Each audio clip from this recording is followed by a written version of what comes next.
विधान परिषद में योगी ने झूठ बोला। महाकुंभ में 30 करोड़ की कमाई का झूठ बोला। परिवार ने कहा इतनी कमाई नहीं हुई, लेकिन आमदनी को लेकर कुछ नहीं बताया। इसी को लेकर लोग आलोचना कर रहे हैं।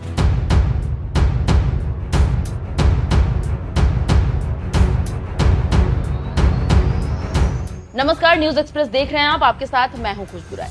जब कुंभ शुरू हुआ तभी से देश की जनता को झूठ परोसा जा रहा है और जब विपक्ष इस बात को उठाता है तो उसे सनातन विरोधी बता दिया जाता है। जैसे आपने देखा होगा कि कुंभ में अव्यवस्था को लेकर विपक्ष ने हमला किया तो योगी ने कहा कि जिसकी जैसी सोच वैसा देखा उसने।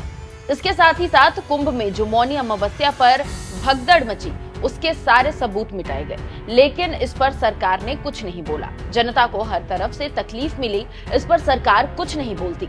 लेकिन जैसे ही आप सरकार से सवाल पूछेंगे तो आपको वो सनातन विरोधी बताकर आपको चुप कराने की कोशिश करेंगे। इसी कड़ी में विधान परिषद में कुंभ का बखान करने के लिए योगी आदित्यनाथ खड़े हुए और कुंभ को लेकर जो कुछ कहा वो झूठ निकला। पहले आप सीएम योगी आदित्यनाथ का वो दावा सुनिए, फिर बताते हैं कि कैसे ये दावा झूठ साबित हो रहा है। समाजवादी पार्टी इसमें ज्यादा चर्चा कर रही थी कि नाविकों का शोषण हो रहा है, नाविकों को देखभाल नहीं की जा रही है। मैं एक नाविक परिवार की एक सक्सेस स्टोरी यहां पे बता रहा हूं। ये नाविक परिवार जिनके पास 130 नौकाएं थी, 45 दिनों की अवधि में इन लोगों ने शुद्ध बचत की है 30 करोड़ रुपए की। यानी एक नाव ने 45 दिनों में 23 लाख रुपए की बचत की है, कमाई की है। प्रतिदिन के अगर आप उनकी बचत देखेंगे तो यह लगभग 50 से लेके 52,000 पर डे की उनकी इनकम थी एक नाव की। और इसमें मैं तो गया था 27 फरवरी को प्रयागराज में, और प्रयागराज में जाकर के हम लोगों ने मैंने पहले मां गंगा के प्रति कृतज्ञता ज्ञापित की थी अपने सहयोगियों के साथ में। मां गंगा का पूजन किया था, सफाई भी की थी।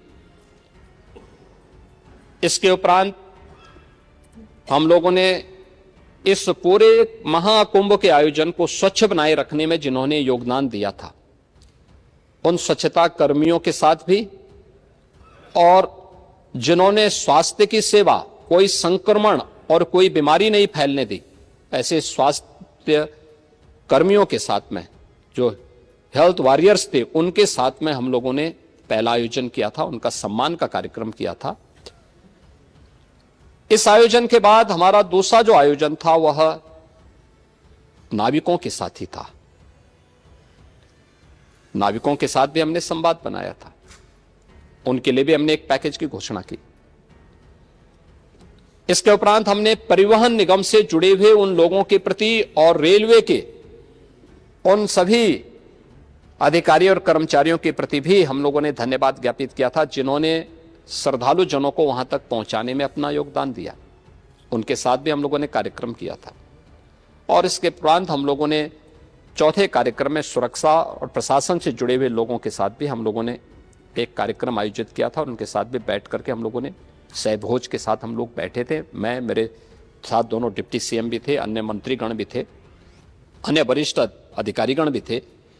ये सभी आयोजन वहां पे हुए।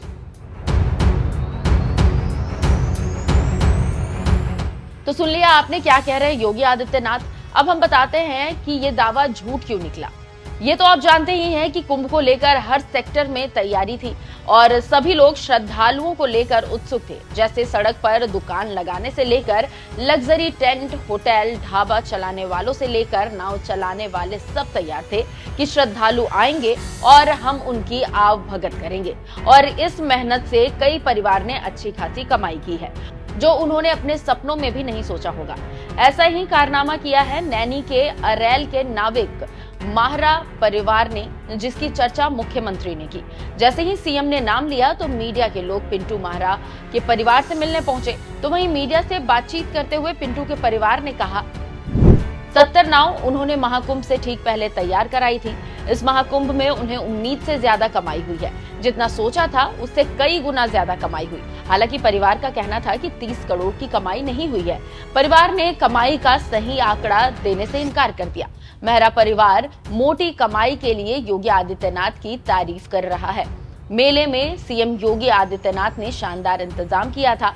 उसकी वजह से ही 66 करोड़ से ज्यादा श्रद्धालु आए थे। बड़ी संख्या में श्रद्धालुओं के आने की वजह से परिवार को इस बार ज्यादा कमाई हुई, लेकिन 30 करोड़ नहीं हुई है। तो आप समझ सकते हैं कि कैसे योगी आदित्यनाथ के विधान परिषद में दिए गए बयान की पोल खुल गई और एक बार फिर ये साबित हुआ कि योगी झूठ बोलने में माहिर है। आप जानते हैं कि सोशल मीडिया पर पीएम मोदी का झूठ वायरल होता रहता है, लेकिन अब लग रहा है कि योगी आदित्यनाथ भी सफेद झूठ बोलने में माहिर है और इसी को लेकर विपक्ष चुटकी ले रहे हैं और पूछ रहे हैं कि आखिर 30 करोड़ का झूठ बोलने की क्या जरूरत थी। हम योगी का वो भाषण फिर से आपको सुनाते हैं, आप भी सुनिए कि आखिर इतना बढ़ा चढ़ाकर इसे पेश क्यों किया गया है। समाजवादी पार्टी इसमें ज्यादा चर्चा कर रही थी कि नाविकों का शोषण हो रहा है, नाविकों को देखभाल नहीं की जा रही है। मैं एक नाविक परिवार की एक सक्सेस स्टोरी यहां पे बता रहा हूं। ये नाविक परिवार जिनके पास 130 नौकाएं थी, 45 दिनों की अवधि में इन लोगों ने शुद्ध बचत की है 30 करोड़ रुपए की। यानी एक नाव ने 45 दिनों में 23 लाख रुपए की बचत की है, कमाई की है। प्रतिदिन की अगर आप उनकी बचत देखेंगे तो यह लगभग 50 से लेके 52,000 पर डे की उनकी इनकम थी एक नाव की।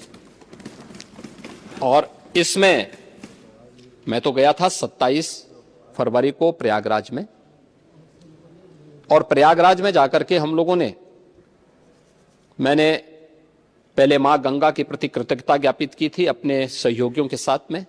मां गंगा का पूजन किया था, सफाई भी की थी। इसके उपरांत हम लोगों ने इस पूरे महाकुंभ के आयोजन को स्वच्छ बनाए रखने में जिन्होंने योगदान दिया था, उन स्वच्छता कर्मियों के साथ भी, और जिन्होंने स्वास्थ्य की सेवा, कोई संक्रमण और कोई बीमारी नहीं फैलने दी, ऐसे स्वास्थ्य कर्मियों के साथ में, जो हेल्थ वॉरियर्स थे, उनके साथ में हम लोगों ने पहला आयोजन किया था, उनका सम्मान का कार्यक्रम किया था। इस आयोजन के बाद हमारा दूसरा जो आयोजन था वह नाविकों के साथ ही था। नाविकों के साथ भी हमने संवाद बनाया था, उनके लिए भी हमने एक पैकेज की घोषणा की। इसके उपरांत हमने परिवहन निगम से जुड़े हुए उन लोगों के प्रति और रेलवे के उन सभी अधिकारियों और कर्मचारियों के प्रति भी हम लोगों ने धन्यवाद ज्ञापित किया था, जिन्होंने श्रद्धालु जनों को वहां तक पहुंचाने में अपना योगदान दिया। उनके साथ भी हम लोगों ने कार्यक्रम किया था। और इसके उपरांत हम लोगों ने चौथे कार्यक्रम में सुरक्षा और प्रशासन से जुड़े हुए लोगों के साथ भी हम लोगों ने एक कार्यक्रम आयोजित किया था, और उनके साथ भी बैठ करके हम लोगों ने सहभोज के साथ हम लोग बैठे थे। मैं, मेरे साथ दोनों डिप्टी सीएम भी थे, अन्य मंत्रीगण भी थे, अन्य वरिष्ठ अधिकारीगण भी थे। ये सभी आयोजन वहां पे हुए।